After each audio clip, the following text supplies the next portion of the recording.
Today, I'll be showing you how to change your oil using my Acura Integra. What you'll need is your oil, 5W30, a new oil filter, a catch can. I bought this at the dollar store. It's like a baking sheet or whatever you want to call it. And you're going to need your socket. It's also a good idea to replace the crush washer which comes off the drain plug on the oil pan. It's a 14mm. And you want to change your oil about every 5,000 kilometers. Jack up your car and put your drain pan under the oil pan. This is the driver's side wheel, front wheel, just for reference.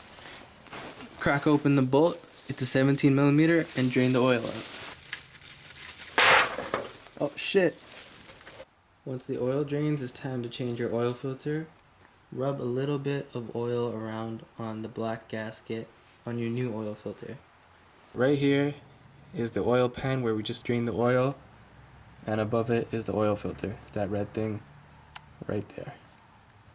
And to remove the oil filter, all you have to do is twist it with your hand. And if it's too tight, then you can get a tool and you can remove it with the oil filter removal tool.